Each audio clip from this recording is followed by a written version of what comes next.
ময়মনসিংহের ফুলপুরের শাহাপুর এলাকার কৃষক রাজীব শামীমা দম্পতির গোয়ালঘরের তালা কেটে গত 18 জুলাই রাতে একজোড়া গরু ও একজোড়া ছাগল চুরি হয়। এর আগে 24শে জুন রাতে পাশের গোদারিয়ার কৃষক শহীদুল ইসলামের চুরি হয় 5টি গবাদি পশু। প্রত্যেকের মনে করেন যে একটা গরুর উপরে তার সংসারে নির্ভর থাকে, ওই গরুটা যদি চুরি হয়ে যায় তার ফ্যামিলিটা ধ্বংস হয়ে যায়। চতুর্দিকে যেভাবে গরু চুরি হইতেছে, এই গরু চুরি অবস্থা থেকে আমরা নিজেরা আতঙ্কিত। যদি এরকম হয় তাহলে আমরা জনসাধারণ সবাই মিলে একভাবে রাস্তায় নেমে আমরা আন্দোলন করব। কৃষক ও খামারিরা বলছেন, পুলিশের নজরদারির অভাবেই বেড়েছে চোরের উৎপাত। আমি একটা জিটি চেষ্টা করছিলাম, জিটিও তারা নেয় নাই।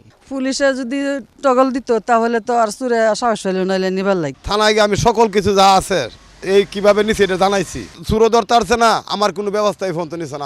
আমি থানায় গিয়ে মামলা করছি, মামলার রেকর্ডও হয় নাই, চোরও ধরতে পারে নাই। তারা যে অস্ত্র লয়ে যদি আমরা খারুই মনে যে গরুর চাই তাহলে আমরা জবরে দিয়ে দেবো। প্রাণী সম্পদ বিভাগের কর্মকর্তা জানান, বিষয়টি আইনশৃঙ্খলা কমিটির আগামী সভায় তোলা হবে।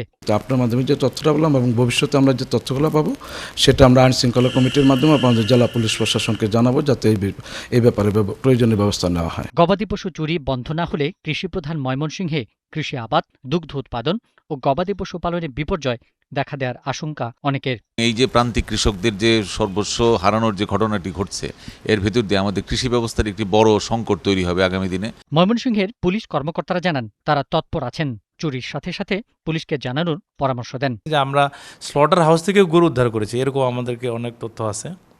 প্লাস আমরা যে সমস্ত গরুগুলো হাইওয়েতে যাচ্ছে, আমরা যখন তাৎক্ষণিকভাবে সংবাদ পাই আমরা হাইওয়েতে ব্যারিকেড দিয়ে আমরা গরু ধরেছি, এটাও তথ্য আছে। চলতি বছরের গত 7 মাসে জেলায় শতাধিক গবাদি পশু চুরি হয়েছে বলে দাবি এলাকার বাসিন্দাদের।